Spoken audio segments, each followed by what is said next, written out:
Alarms shriek through the sterile silence of Denver Children's Hospital, splitting the night with sudden, jagged urgency. Lauren Parker sits at her daughter's bedside, her hands trembling as she clings to Emily's. So small, so cold, her tiny fingers limp in Lauren's grasp. The hospital room feels impossibly bright and hollow at this hour, but nothing in the world is as empty as the space beside Emily, where laughter and dreams once danced. Outside the window, city lights blink against a cloudless sky, but the only thing Lauren sees is the pale, motionless face of her 8-year-old daughter, lost somewhere beyond reach, her life reduced to the erratic beep, beep, beep of heart monitors.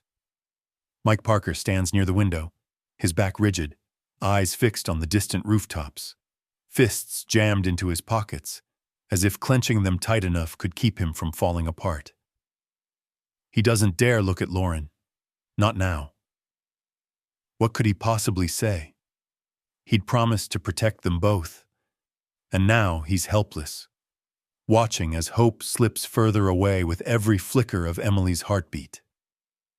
He swallows, forcing down the raw ache in his chest, praying that whatever strength he has left will be enough to steady Lauren, to carry her through the night. Then suddenly, a sound breaks through the wail of alarms, a sharp, wild whinny, clear and defiant, echoing up from below. Lauren startles.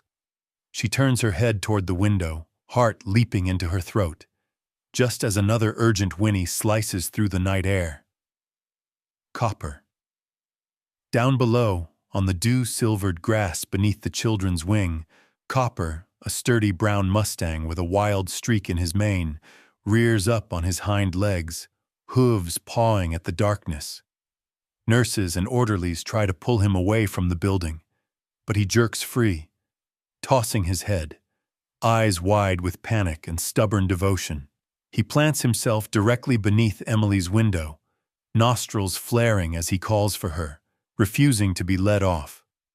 His brown coat gleams under the fluorescent glow of the parking lot, muscles trembling as he fights every hand that tries to move him. Lauren presses her face to the glass, tears streaking down her cheeks. She wants to shout, to tell Copper she sees him, she hears him, that she needs him just as much as Emily always has. For one wild, impossible moment, she believes Copper has come to save her daughter, that there is still something in this world that refuses to surrender. Inside the room, chaos erupts. Dr. Chowdhury, the pediatrician on call, bursts through the door, her white coat flying behind her, hair pulled back in a hasty knot. "Vitals dropping. Prep the crash cart, now!" she barks, voice sharp, precise. 2 nurses scramble to check the IV lines, eyes wide as Emily's monitors begin to blare in frantic, discordant bursts. Mike stumbles back, knocking into a chair, unable to do anything but watch as the team descends on his daughter, calling out numbers and orders he doesn't understand. He clutches the back of the chair for support, his legs weak, sweat beading on his brow. The noise in the room swells, machines, voices, the metallic crash of equipment. Yet above it all, Lauren can still hear Copper's whinny, wild and urgent, carrying through the glass as if the horse himself is trying to drown out the sound of fear. Downstairs, outside the hospital, chaos has spread. Security guards swarm, trying to corral Copper, their radios crackling with calls for backup. The horse refuses to yield, digging in his hooves, flinging his head, making it clear he's not leaving. Lauren can see him through the window, hear his voice even now, and she feels something deep within her break loose, a dam of sorrow and hope and fury. She presses her hand flat against the glass, willing Copper to feel her, to know that she's still here, that Emily still needs him. Then, everything stops. For a single endless instant, the room falls silent except for the labored gasp of Emily's breath and the sharp, rhythmic beep of the heart monitor. Lauren's heart pounds in her chest, her entire world hanging on those fragile sounds. "Mom, look!" a nurse gasps, pointing. Lauren whirls around, staring at the monitor, hardly daring to breathe. Emily's heart rate, which had been plummeting seconds before, now steadies. Not just holding, but climbing. Stronger, healthier. Dr. Chowdhury blinks in disbelief, shaking her head, then turns to Lauren, her face a mix of awe and confusion. "What happened?" Lauren whispers, her voice barely audible over the steadying beeps. "How?" No one answers, but Lauren knows. She looks back out the window, sees Copper still standing sentinel, muscles shaking, sweat darkening his hide. He locks eyes with her, just for a second. And in that moment, Lauren feels hope for the first time in days. Real, undeniable hope. As the nurses stabilize Emily, Dr. Chowdhury mutters, "It's a miracle." She checks the monitors again, then glances at the window, as if searching for an explanation in the night beyond.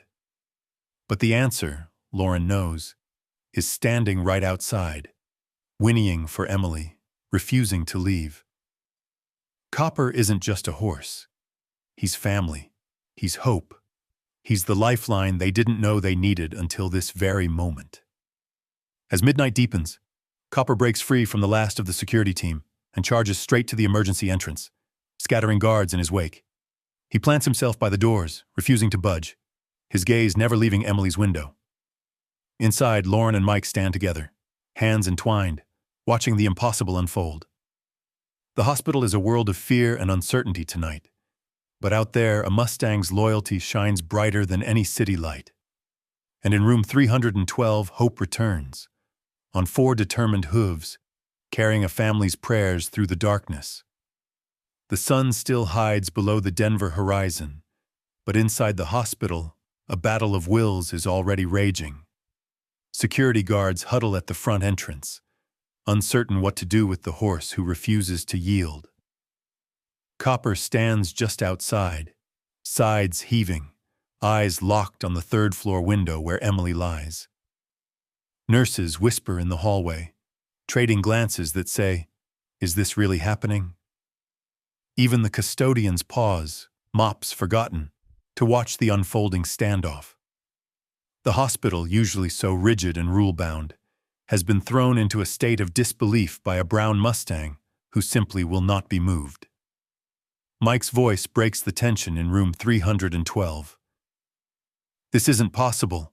They'll take him away," he says, dread in every word.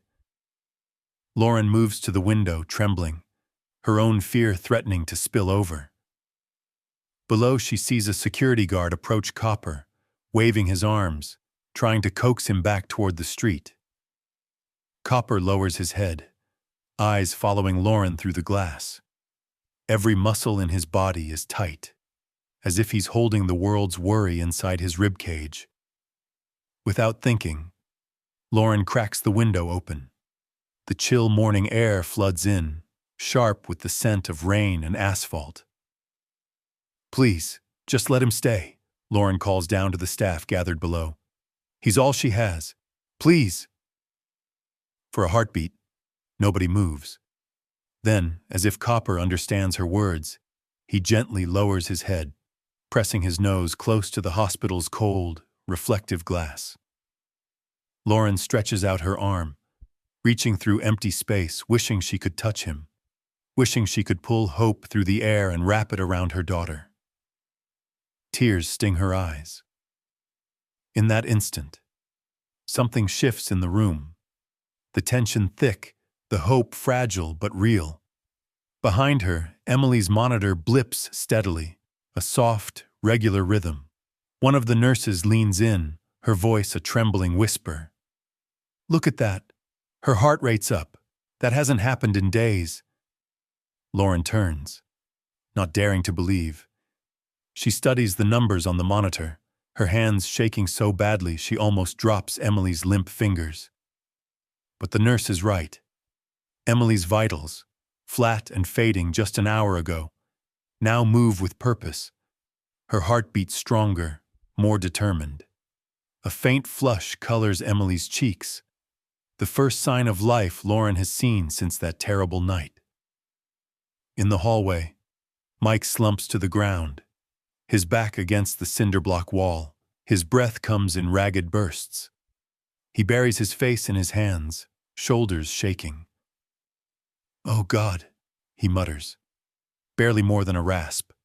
"I thought—" The words break. He can't say it. He doesn't have to. Every parent in the world knows that moment when hope dies, and the miracle when it returns, unbidden, unexpected. Dr. Chaudhry stands frozen at the foot of Emily's bed, eyes wide behind her glasses. She checks the monitors again, then shakes her head in disbelief. Her organs are stabilizing. This can't be explained. Not medically. Not tonight. She looks from Emily to Lauren, and then back toward the window, as if she too is searching for answers in the starlit dark. Lauren hears the security guards arguing outside, their voices rising in frustration. One of them gestures toward the animal control van parked at the curb. Another shakes his head, unwilling to risk the chaos of trying to move a terrified Mustang. But Copper stands unflinching, every ounce of his being focused on the girl inside. He paws at the concrete, then stands absolutely still, as if pouring all his energy, all his hope into the hospital. Inside, Dr. Chaudhry snaps into action, ordering a new battery of tests. "Draw blood. Run the panels again. I want every result rechecked." Her voice is brisk, but her hands tremble. She can't explain what she's seeing. She only knows she won't waste a chance, no matter how impossible it seems. As the nurses wheel Emily away for scans, Lauren follows, never letting go of her daughter's hand. She glances back at the window, searching for Copper, needing to know he's still there. He is. He hasn't moved an inch, his eyes never leaving the third floor, as if he can see right through concrete and steel, right into Emily's heart. In the waiting room, Mike paces in tight, agitated circles, running a hand through his hair until it stands on end. "Why won't they let him stay?" he demands of no one in particular. "Don't they see he's helping?" No answer comes, just the soft, uncertain murmurs of other parents clutching coffee cups and prayers, watching the strange scene unfold from the lobby. Downstairs, the security chief radios in for instructions. He is told to wait, to avoid a scene. Word of the miracle Mustang is spreading fast. Staff sneak glances through the glass doors, drawn by the rare sight of hope in a place so often shadowed by loss. Outside, dawn begins to edge over the horizon. Copper stands in the first cold light, his breath misting in the air. All night he has waited. All night he has refused to leave. He is more than a horse now. He is a sentinel, holding vigil for a little girl who needs a miracle. Lauren sits beside Emily, exhaustion heavy in her bones, yet hope beginning to spark in her heart. She wonders, did Copper really just save her daughter's life? Or is it something deeper, something no one can explain? The connection that runs between a girl and her horse, a love that bends the rules of the world. She closes her eyes, listening to the steady beep of the monitor, and for the first time in days, she lets herself hope. But even as hope flickers back to life, fear lingers. What if the hospital forces Copper away? What if the miracle doesn't last? Lauren holds Emily's hand tighter and looks out at Copper, whispering into the coming dawn, "Stay with us, boy. Please. Just a little longer." And as the sun finally breaks over the Denver skyline, one thing is certain: nothing will ever be the same. The hospital grows quiet as night presses deeper, the alarms now silenced, replaced by the low hum of machines and the occasional shuffle of footsteps in the hallway. In room 312, Lauren sits by Emily's side. The pale glow from the monitors painting soft shadows across her daughter's cheeks. The world feels smaller here. Nothing left but the rise and fall of Emily's chest and the sound of hope, fragile but real, pulsing through the wires and tubes. Lauren glances at the window again, drawn by a presence she can't ignore. Down below, Copper remains rooted in place, eyes never leaving the glass, his body tense with waiting. Unable to bear the distance, Lauren rises and opens the window a crack, letting the cool night air slip in. It carries the faint scent of hay and horses, a trace of the ranch far away from sterile linoleum and antiseptic. She leans out, reaching down, and whispers, "Don't leave us, Copper." Her voice trembles, carried away on the breeze. Copper's ears flick, his head turning as if he's heard every word. Lauren's hand hovers in the air, too far to touch, but close enough to feel the bond, an invisible thread pulling her toward the horse who saved her daughter's life. Copper's breath clouds against the glass, leaving a soft fog where nose and window almost meet. Lauren strokes his neck through the narrow gap, her palm pressed to cold glass, fingers splayed wide. The horse stands still, shivering slightly in the chilly air, but unwavering. It's more than loyalty, something ancient and sacred, a promise forged in fear and hope. As she strokes Copper, Lauren's mind drifts to her own childhood, a night not unlike this one, when she'd clung to a horse's mane, sobbing after her brother's funeral. The comfort of that gentle creature had been the only thing to keep her afloat. Now, years later, she finds herself repeating old prayers, whispered confessions of weakness and longing. "Please don't leave us," she says, closing her eyes. "We need you. She needs you." Inside the room, Emily stirs for the first time in days. It's a tiny movement, a flutter of her eyelids, a faint twitch of her fingers. But Lauren notices instantly. She leans forward, hope catching in her throat. Emily doesn't wake, not yet, but her breathing settles, deep and easy. The monitor reflects the change, a gentle rise and fall, a rhythm of life returning.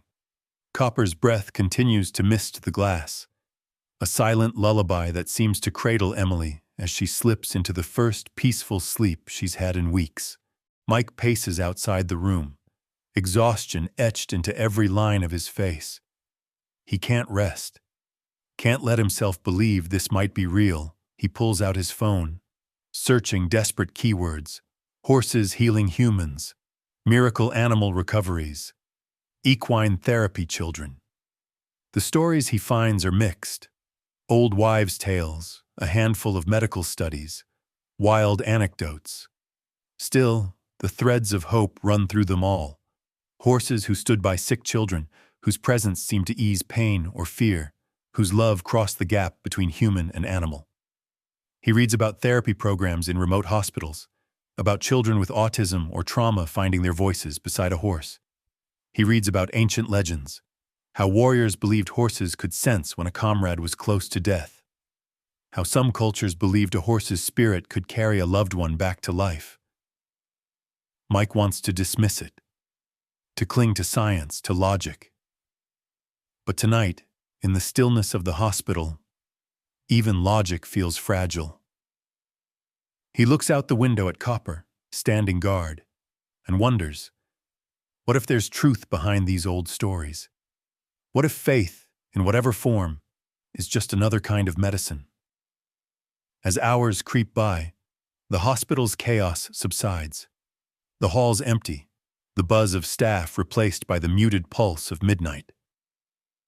Outside, Copper doesn't move, not even when a nurse tries to coax him away with a handful of grain. He stays, head bowed, breath fogging the glass. Lauren dozes beside Emily, her dreams thick with memory, of wide-open fields, the smell of horses, her brother's laughter echoing on the wind. In her dream, Copper gallops beside her, strong and sure, leading her through darkness to morning. The world narrows to the circle of light around Emily's bed. The only sound, the steady beep of hope from the machines. Every now and then, a nurse slips in to check the monitors, eyes lingering on Emily's peaceful face before moving quietly on. The hospital staff has seen miracles and heartbreak in equal measure. But tonight, a strange hush has fallen. No one wants to disturb what is happening in room 312. In the early hours, Mike finally sits, his back pressed against the wall, phone forgotten. He closes his eyes, listening to the quiet, letting exhaustion drag him towards sleep. In that half-dreaming space, he sees Copper's face, wide eyes, velvet nose, mane tangled with moonlight. The horse stares straight through him, not accusing, not questioning, just present, just there. Lauren wakes to find the first pale light of dawn spilling across Emily's bed. She blinks, surprised to see that Emily is still breathing easily, her face softer, almost glowing. Copper remains at his post, unflinching, a guardian in the half-light. Lauren reaches out and strokes Emily's hair, tears slipping down her cheeks. Grateful, terrified, awed by the mystery that has unfolded while the world slept. Mike, rousing himself, stands at the window, watching as the city begins to stir. He still doesn't know what to believe. Maybe the doctors will have an answer. Maybe not. But for now, it's enough to know that Emily made it through the night. That hope, however improbable, has found its way back into their lives. And outside, Copper stands ready to face whatever comes with them, his vigil unbroken, his love unwavering. Dawn creeps through the city, painting the hospital in pale gold. In room 312, Lauren sits upright, eyes gritty from a sleepless night, her mind whirring with equal parts gratitude and dread. She listens to the gentle rhythm of Emily's breathing, watches the monitor lines sway in a calm, steady dance, and wonders how much longer their fragile miracle can hold. Outside, Copper is still at his post, but there's something different about him this morning. A slowness, a heaviness to his movements, as if the night's vigil has drained him of something vital. Down in the corridor, Mike slumps in a plastic chair, head in his hands. His body aches with fatigue and worry, the adrenaline that fueled him through the crisis now spent. He stares at his phone, scrolling aimlessly through photos of Emily on horseback. Her bright smile, arms wrapped around Copper's neck, the two of them racing across the fields behind their home. He can't shake the feeling that the world is balancing on a knife's edge, and any wrong move could shatter it all. Dr. Chowdhury appears in the doorway, clipboard clutched tight. Her face is blank, unreadable, and Lauren's heart jumps into her throat. For a long moment, no one speaks. The tension is a living thing, thick and suffocating, as if the room itself is holding its breath. Finally, Dr. Chowdhury clears her throat. Emily's tests came back, she says, voice careful, measured. Her organ function has stabilized. All her numbers are normal. Frankly, I can't explain it. She looks from Lauren to Mike, searching their faces for answers she knows she won't find. Nothing in the treatment plan changed. Nothing except... Her gaze drifts toward the window, where Copper stands in the brightening light. Lauren lets out a shaky laugh, relief and disbelief warring in her chest. He stayed with her all night. He's still there, she says, voice thick. Dr. Chowdhury nods, but there's uncertainty in her eyes. Whatever it is, I've never seen anything like this. She shakes her head, as if trying to chase away the unscientific thought. Suddenly, an urgent cry comes from down the hallway. Mike rises, tense. Lauren rushes to the window. She sees Copper stumble, legs trembling beneath him. He sways for a moment, then recovers, standing motionless but breathing hard, nostrils flaring. His eyes are glassy, unfocused, as though he's fighting a battle only he can sense. Lauren feels a chill ripple through her, an inexplicable dread that claws at her stomach. Minutes later, a nurse brings fresh linens and checks Emily's IV, but Lauren barely notices. All her focus is outside. Copper's head hangs low, his chest heaving with each breath. The proud, fiery Mustang is fading before her eyes. Mike pushes open the window wider, letting in the cool breeze. He watches as Copper's stance weakens. The horse's heartbeat is visible, pounding in his neck, his body slick with sweat. Mike's mind spins. No, this can't be happening. He rushes out of the room, taking the stairs two at a time, nearly colliding with a janitor in his urgency. He bursts through the hospital's main doors and sprints toward Copper. Security steps back, unsure. Mike reaches Copper's side, runs his hands along the horse's trembling neck. "Hang on, boy," he pleads. "Hang on, please!" Lauren, torn between Emily and Copper, stands frozen in the window.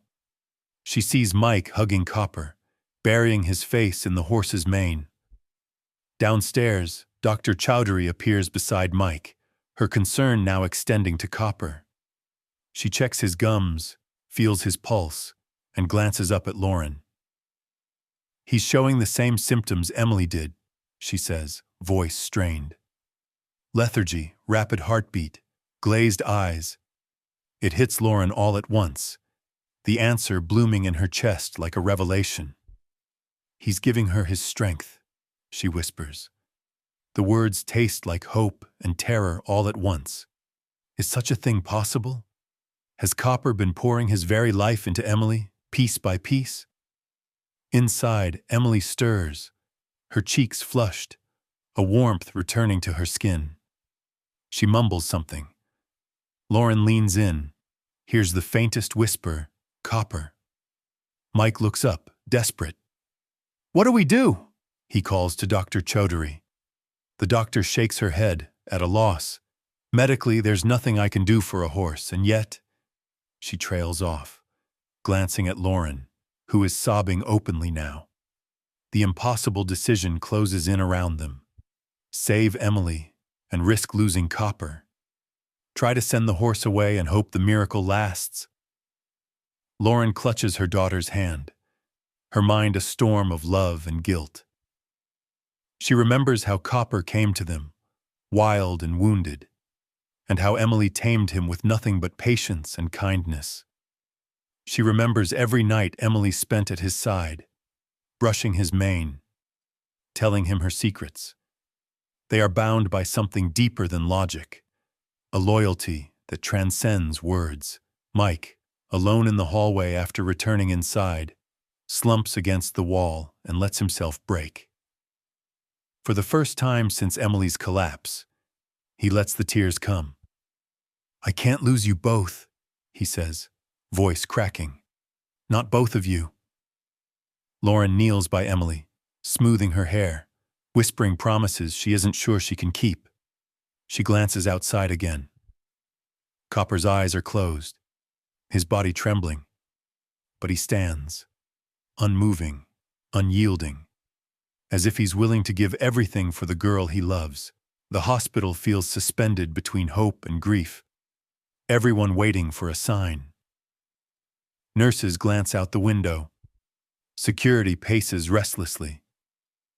Dr. Chowdhury stands at the entrance, hands clasped tight. In room 312, Lauren and Mike hold each other, terrified of the choice before them, praying for a miracle to save them all. As the sun climbs higher, the question remains, how much can love truly give, and what will it cost?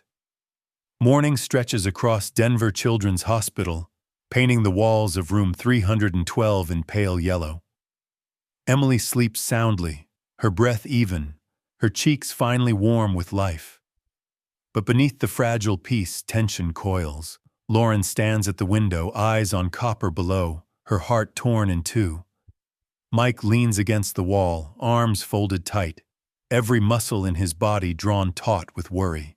Hospital administrators arrive with stern faces and crisp suits, trailed by the head of security and 2 animal control officers.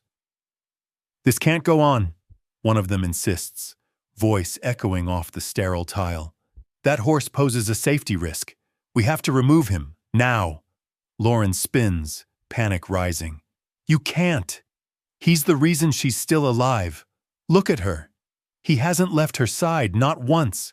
Please, just give us a little more time," she pleads, voice trembling. But the administrator shakes his head, unmoved by desperate words. Mike pushes past Lauren, desperation breaking through his usual restraint. "If you take him now, you're making a mistake. He's not just a horse, he's family. He saved our little girl," he says, voice cracking. One of the security guards, a young man with tired eyes, hesitates, glancing toward the window and then back at Lauren. He says quietly, "Give them one more night." Dr. Chowdhury steps forward, risking her reputation for the sake of a family she can't stop believing in. "Let's not do anything rash. If there's even the smallest chance this is helping, shouldn't we give her that chance?" she asks, her gaze level and calm. After a tense moment, the administrator relents. One more night, then animal control steps in. Relief floods Lauren's face, though it is thin and short-lived. She sits at Emily's bedside, hands shaking, voice soft as she begins to tell the story of how Copper came into their lives. "You know, Copper wasn't always this calm. He was wild, untouchable, until the day Emily found him," she whispers to her daughter, not knowing if Emily can hear. "Remember when that old tractor ran wild on the ranch? You were only 6, and it nearly got you. Copper came out of nowhere, chased the machine down, cut you off, and stood between you and danger. That's when I knew he'd be with us forever." Lauren's words break, carried away on a tide of memory and gratitude. Outside, Copper stands motionless, still and silent. He no longer paws at the ground or calls out. His energy is gone. His resolve all that remains. Nurses, doctors, and even custodians sneak glances from windows and doorways. Some come to the lobby just to see him, whispering stories that pass from mouth to mouth. "That's the miracle horse," one nurse says, "the one saving the little girl upstairs." In a last, desperate bid for help, Mike calls their family vet, Dr. Garcia, his voice ragged with fear. "You've got to come to the hospital. Copper's fading fast. I don't know what to do," he begs. Dr. Garcia, a burly woman with a gentle heart, arrives within the hour, her truck still idling in the parking lot. She kneels beside Copper, listens to his breathing, feels his pulse, then looks up at Mike, sorrow etched in her features. "He's giving everything he's got, Mike. There's no medicine for this. All we can do is be here for him, the way he's always been here for you." Mike breaks down, pressing his forehead to Copper's neck.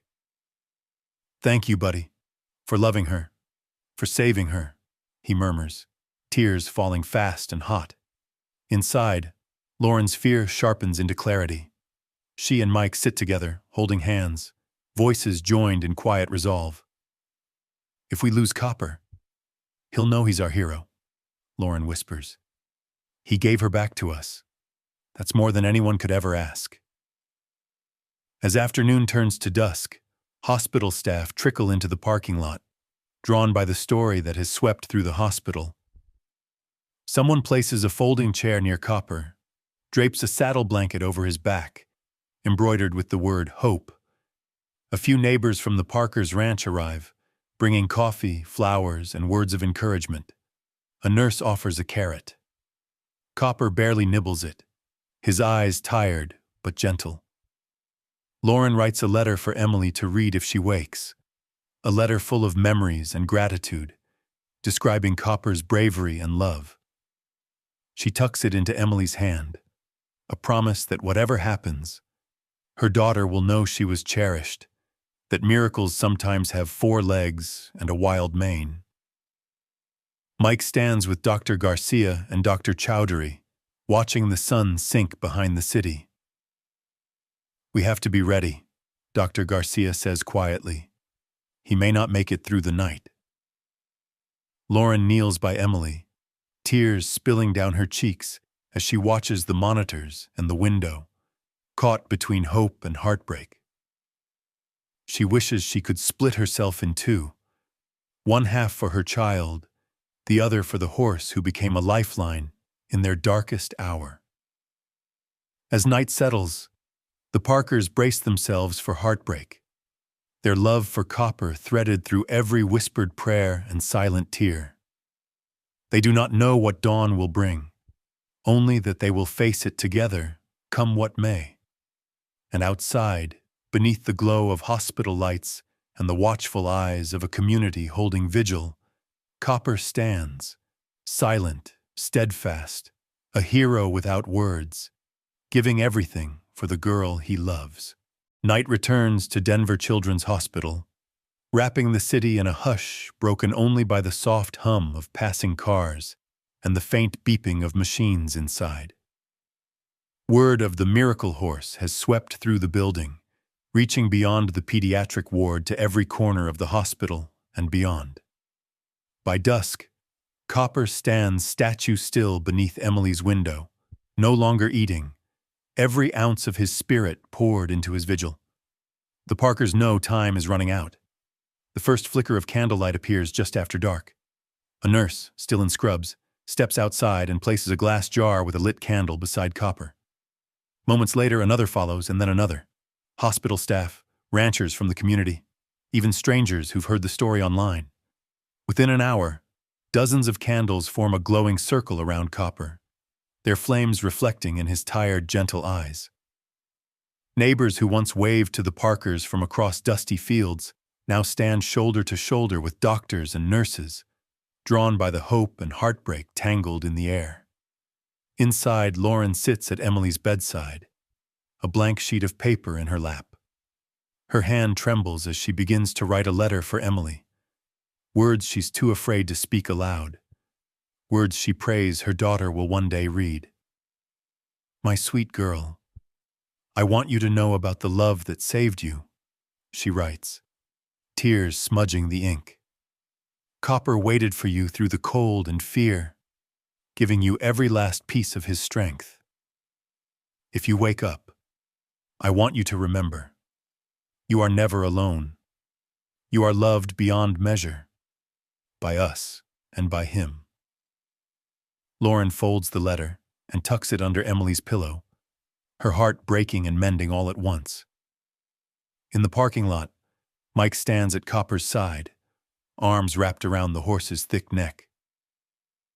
"You're the bravest soul I know," he whispers, voice ragged. "Thank you, Copper. Thank you for loving her." Mike isn't a man given to tears, but tonight he doesn't try to hold them back. He buries his face in Copper's mane, the horse's body warm and still beneath his hands. Other ranchers join him, patting Copper's side, some whispering prayers, others simply standing in silence. Dr. Garcia, the family vet, kneels beside Copper, her face drawn with worry and awe. "He's tired, Mike. So tired," she says softly. Even Dr. Chowdhury, usually so reserved, stands outside in the cold, shoulders hunched against the wind, unable to look away from the horse that science can't explain. She joins Lauren at Emily's bedside, her voice quiet.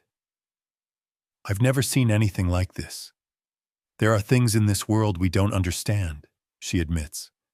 For a moment, she simply sits with Lauren, the two women united by wonder and sorrow.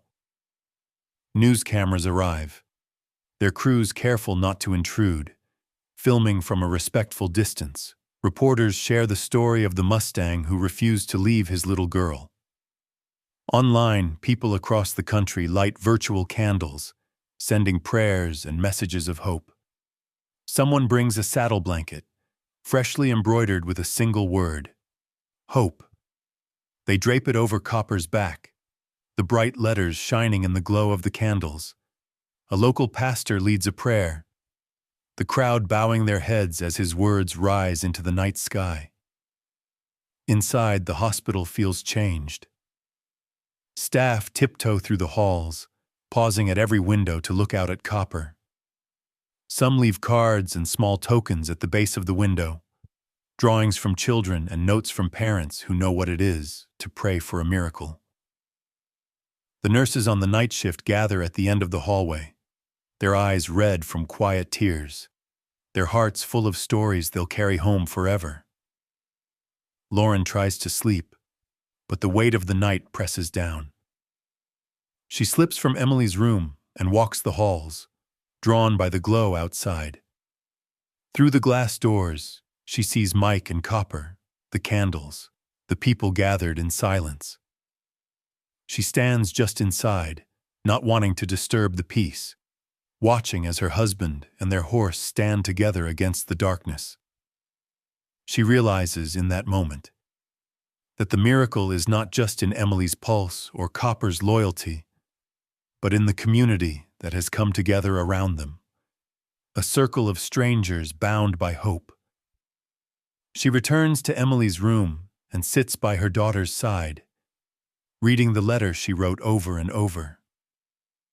"Copper's love is bigger than all of us," she whispers. "If you wake up, we'll tell this story to anyone who needs to believe in something good." Outside, Copper sways on his feet, legs trembling. Mike and Dr. Garcia support him, refusing to leave his side. The candles flicker in the wind, and people draw closer, forming a barrier against the night. For hours they stay, some singing softly, others lost in prayer or silence. The air is thick with grief and love, every breath a surrender, every tear a sacrifice. When Lauren returns to the window, she sees Copper's head sink lower, his breath slow and steady, each exhale a gift given freely. She presses her hand to the glass, whispering, "Thank you, Copper," her voice carried into the night. Dawn is still far off, and the outcome is uncertain, but in these hours, love burns brightest. In the hospital and out on the cold parking lot, a community's faith stands watch, a final act of hope and gratitude for a Mustang who gave all he had for the girl he loved. The world feels impossibly fragile as the first pink streaks of dawn creep over Denver. The hospital parking lot, once an empty slab of concrete, is transformed, a sacred space lit by the soft gold of candlelight, surrounded by a community united in hope and sorrow. In the center of it all stands Copper, motionless beneath the window of room 312, his breath misting faintly in the chill morning air. The candle flames have burned low, but they refuse to die, echoing the determination in every heart gathered there. Inside, the Parkers huddle together, Lauren and Mike holding hands, Dr. Garcia and Dr. Chudori close by. The hospital staff has gathered, their shifts forgotten, drawn to this last vigil by something they can't explain. Emily lies in her hospital bed, her small face peaceful at last. Machines hum softly, tracking the gentle rise and fall of her breath. The tension in the room is thick, everyone bracing for the moment that's coming, a moment they dread and pray for in equal measure. Dr. Garcia leans over the bed, her voice gentle but steady. "Emily's stronger," she says. "If you need to say goodbye, now is the time." Lauren nods, her heart pounding in her chest, a storm of gratitude and grief churning inside her. Downstairs, the community stands in silence, many with heads bowed, some wiping away tears. Children, bundled in coats, cling to their parents, watching the Mustang whose story has become their own. The hospital chaplain leads a whispered prayer, words of comfort rising with the sunrise. Suddenly, a sound slices through the quiet, a small, dry cough. Emily's fingers twitch, her eyelids flutter. Mike freezes, hope warring with disbelief. Lauren leans in, barely daring to breathe. Emily's eyes open, weak, unfocused, but open. Her gaze finds Lauren first, then drifts to Mike. She tries to speak, but the words catch in her throat. "Copper," she whispers, barely audible. Lauren's tears spill over. She presses her daughter's hand to her cheek, unable to believe what she's witnessing.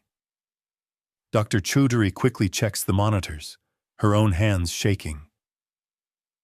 "Vitals are good, really good," she murmurs, a smile breaking through her exhaustion. The word spreads like wildfire through the hospital. Emily's awake. In the parking lot, someone calls up, "She's awake!" The crowd erupts into soft applause, cheers mixed with sobs. Mike stumbles to the window, pushing it open as far as it will go. "Copper, she's awake, buddy! She's asking for you!" As if he's heard, Copper lifts his head, the movement slow and deliberate.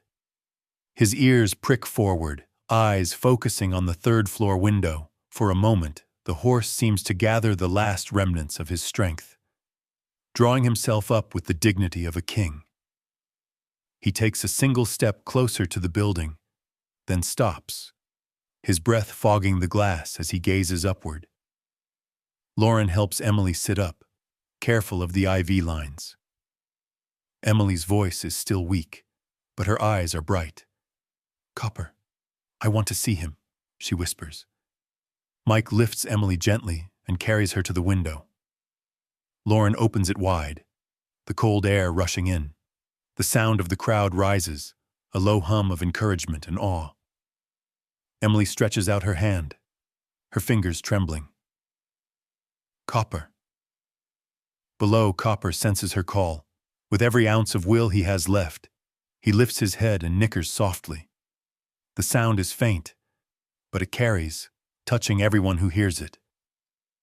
Emily's eyes fill with tears, her lips trembling with joy and sorrow. "Thank you, Copper," she says, her voice barely a whisper. "Thank you for saving me."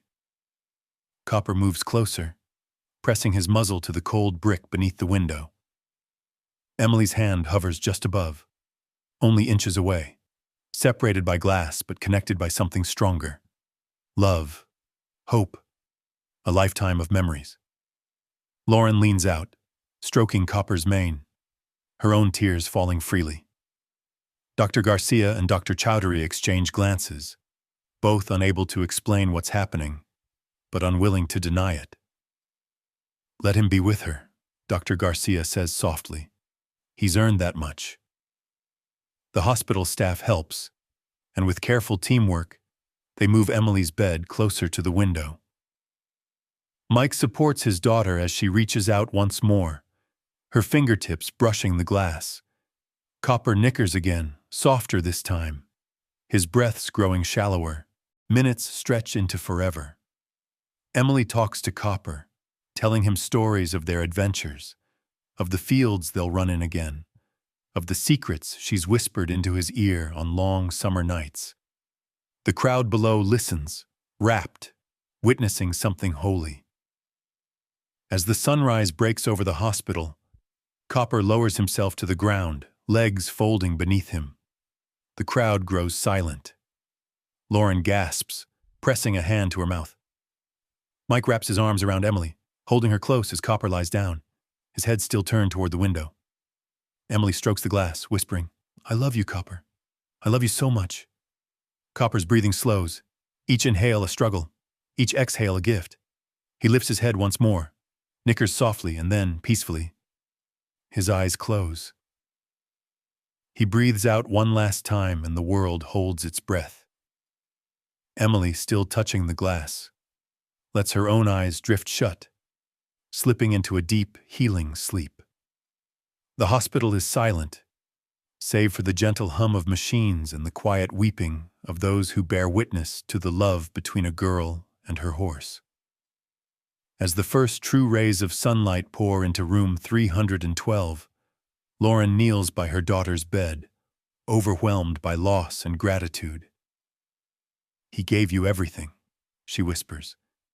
"Everything he had." Outside, Copper lies still, the crowd bowing their heads in respect. The candles flicker in the morning breeze, their flames a promise that love endures, even beyond goodbye.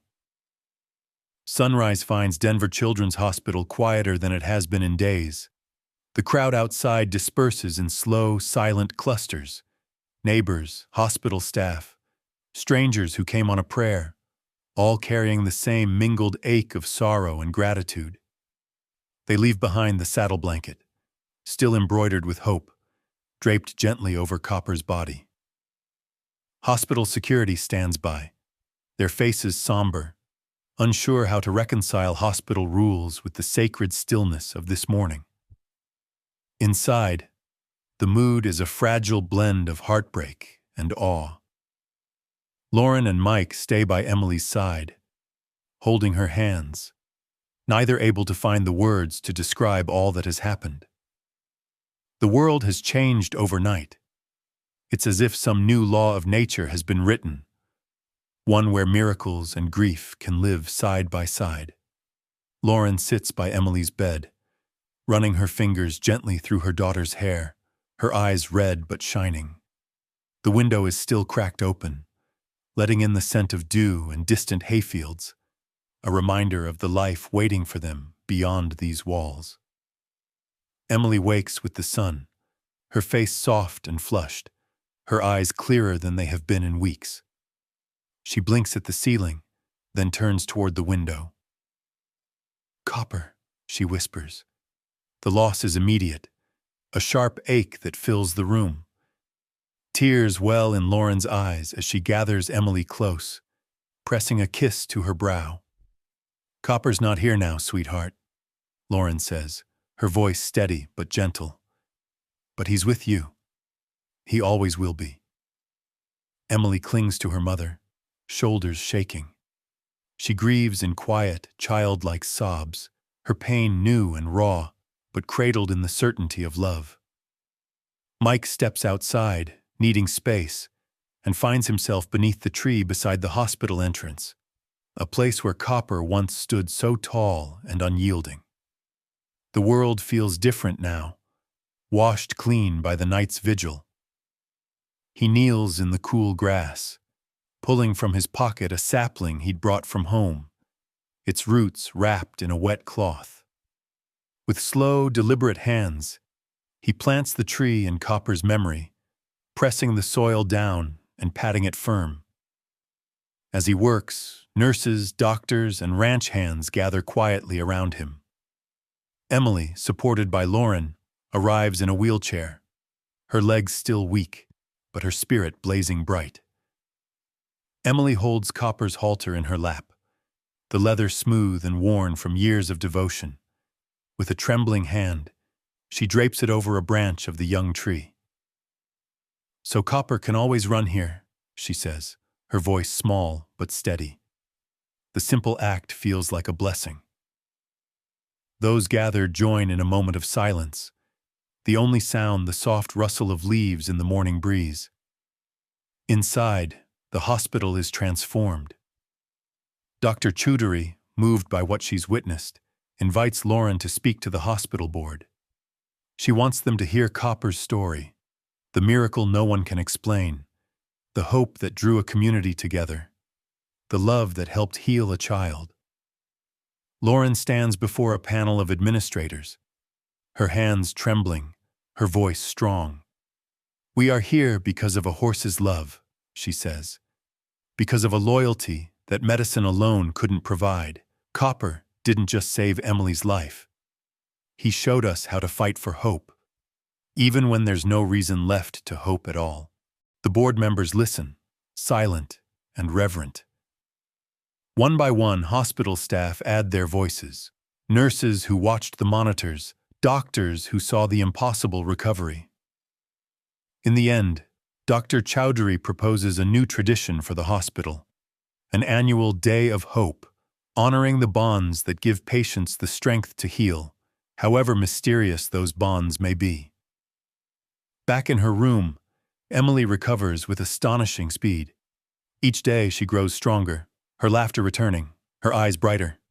She asks Lauren endless questions about Copper, about the day he came to them, the time he chased off a coyote, the nights he waited for her by the fence. Lauren answers every one, each memory a balm for their shared grief. But Emily's heart is restless. One morning, as she and Lauren sit by Copper's tree, she looks up, eyes shining with new resolve. "Mom, can we help another horse?" she asks. "One who needs us like Copper did?" Lauren hugs her, the answer already clear in her heart. Weeks later, a rescue ranch calls. The local animal shelter is overwhelmed, and they have a frightened foal who's lost her mother. Emily's face lights up for the first time since Copper's passing. When Daisy arrives, she is skittish, eyes wide and uncertain, coat dull with fear. Emily moves slowly, talking softly, offering apples and gentle hands. Day by day, Daisy begins to trust, inching closer, her fear melting into something like hope. On the first warm afternoon of spring, Emily stands with Daisy beneath Copper's tree.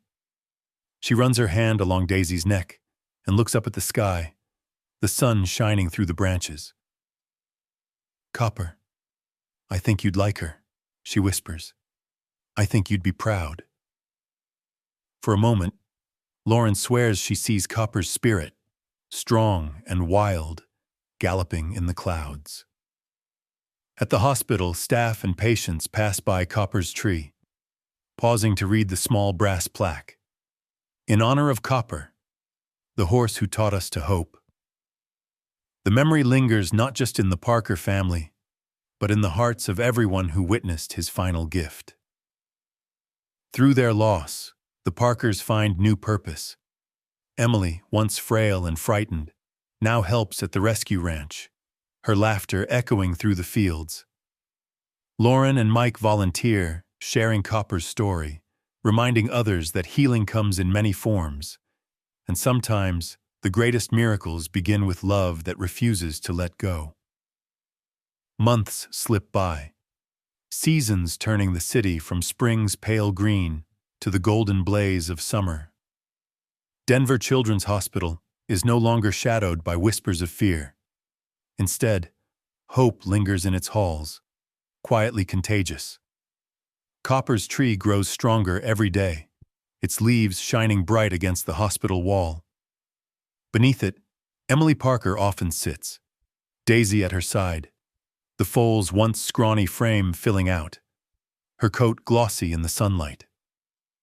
For Emily, this patch of earth is a place of memory and transformation, a living reminder of love's power to heal. The Parker family's life has changed forever. Lauren and Mike no longer carry the same heaviness they once wore.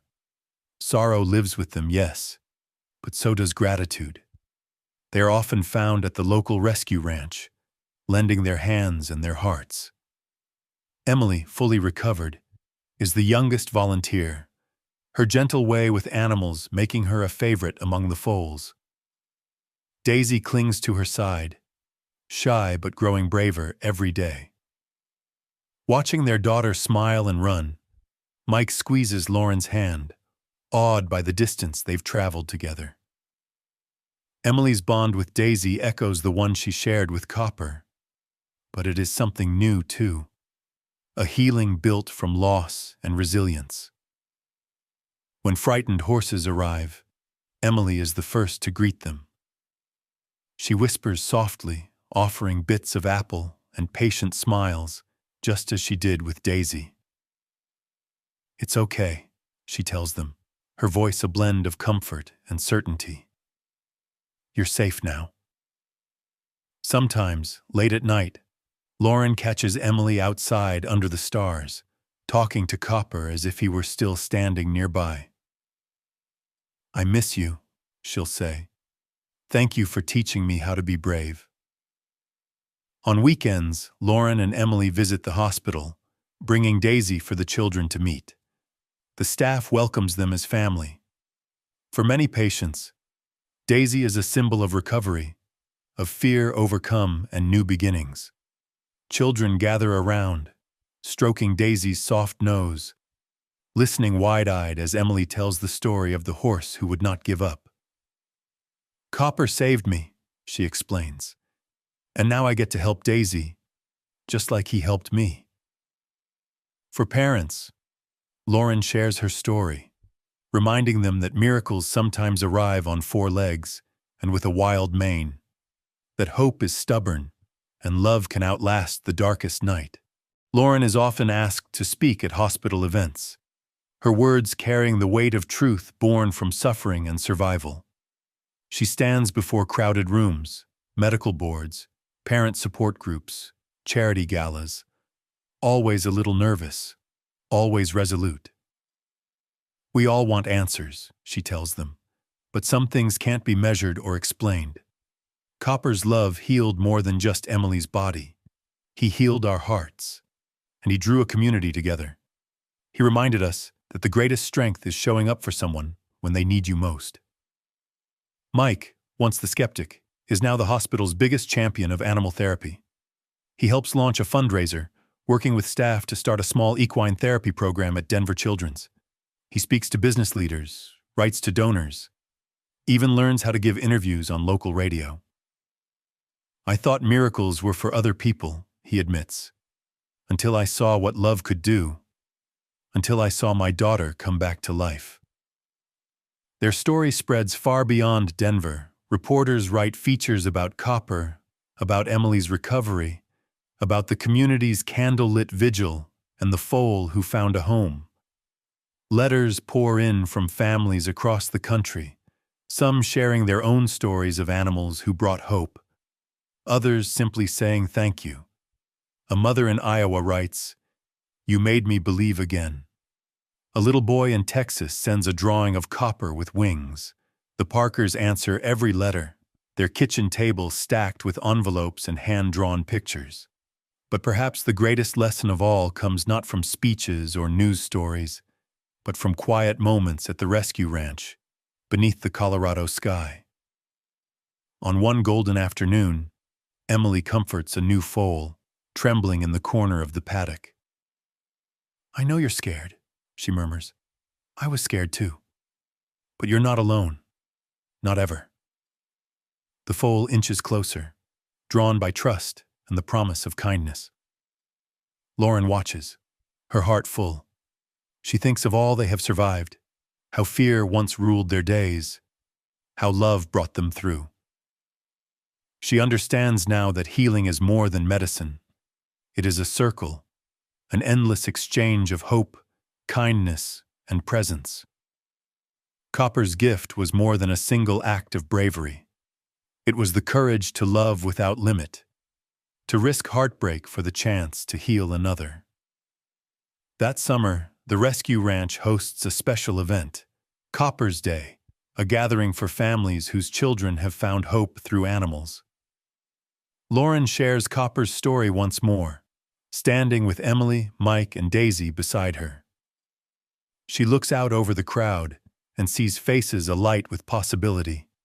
Children in wheelchairs laughing, parents wiping away tears, ranchers with weathered hands holding candles against the dusk.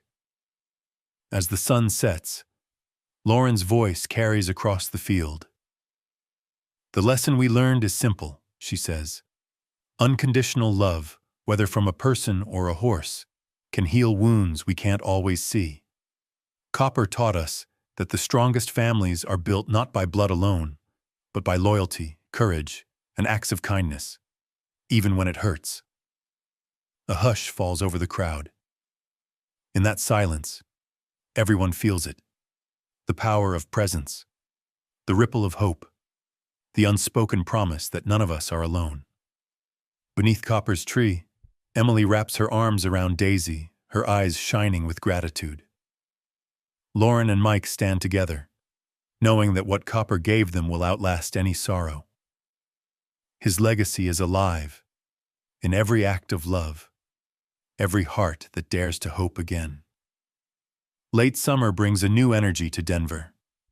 For the Parkers, life has begun to move with a lighter rhythm, but the memory of Copper and the miracle that changed everything remains woven into each day. Emily, stronger than ever, has become a symbol of hope, her laughter ringing through the ranch and the halls of Denver Children's Hospital.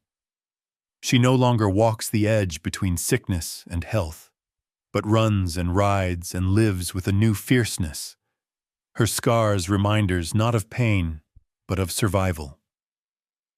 This year, the hospital is hosting something new, a community event dedicated to healing, hope, and the unlikely hero who brought a city together. The Parkers are at the heart of it all, busy with last-minute preparations.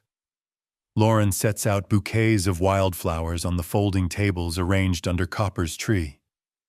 Mike adjusts banners that read, "Circle of Healing in Memory of Copper," while Emily, in a simple white dress, leads Daisy with a gentle hand, the foal now grown into a strong, graceful companion. Families gather beneath the wide Colorado sky. There are patients still in wheelchairs and on crutches, their faces bright with anticipation. Nurses bring out lemonade and cookies. Hospital staff, once skeptical, now wear copper-colored ribbons pinned to their scrubs. There is music and laughter. Kids playing tag beneath the tree, parents sharing stories, the nervous buzz of new beginnings floating in the warm breeze. When everyone has gathered, Dr. Chaudhary steps forward to welcome the crowd. Her voice, usually clipped and clinical, is softer now, full of warmth. "Today we honor not just a horse, but the spirit of hope he inspired," she says. "Copper showed us that healing is not just about medicine. It's about connection between families, communities, and sometimes even between a child and a Mustang." She gestures to the Parkers, who stand together, hands entwined, a family remade by loss and love. It is Emily who takes the stage next, Daisy's halter gripped in her small fist. She pauses, looking out at the faces before her, and takes a deep breath. "Copper gave me my life back," she says simply. "He was more than a horse. He was my best friend. He never gave up on me. And because he loved me, I got better. I hope his story helps you be brave too. And if you ever feel alone, remember, someone is out there who won't give up on you either." A hush falls as her words settle over the crowd. Even the youngest children seem to understand something important has been said, something that cannot be unlearned. Lauren steps forward, wrapping an arm around Emily, then speaks to the gathered families. "We thought pain would be all that was left," she says, voice trembling but strong. "But Copper's love became our purpose. His gift wasn't just healing, it was a lesson. When you act with compassion, when you show up for someone who's hurting, you become part of a circle that never ends. Every kindness, every sacrifice creates ripples of hope. That's how real healing happens. That's how we honor him and each other." Mike, ever the skeptic turned believer, adds his voice. "I used to think I had to be strong all the time, to never ask for help. Copper taught me that real strength is letting others in, trusting them, loving even when it hurts. If you can do that, you're never really alone. This community proved that to us. You proved it to Emily, and we'll spend the rest of our lives paying that forward." Children line up to pet Daisy, many of them shy or unsteady, their parents watching with hope in their eyes. Emily helps a boy with a bandaged leg, guiding his hand along Daisy's soft nose. "She was scared once, too," Emily tells him. "But she got better. We all do, with a little help." The boy's smile is slow, but real, a seed of courage planted. As the afternoon fades, families gather beneath Copper's tree for stories and laughter.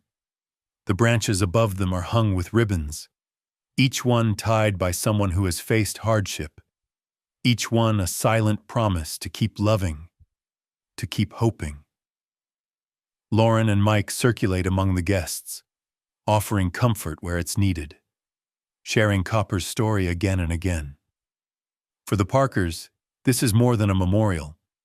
It is the beginning of something lasting, a legacy of healing, renewed with every act of kindness. The hospital board announces a new partnership with local ranches and rescues, a permanent equine therapy program, open to any child who needs the gentle strength of a horse. The crowd cheers, tears shining in many eyes.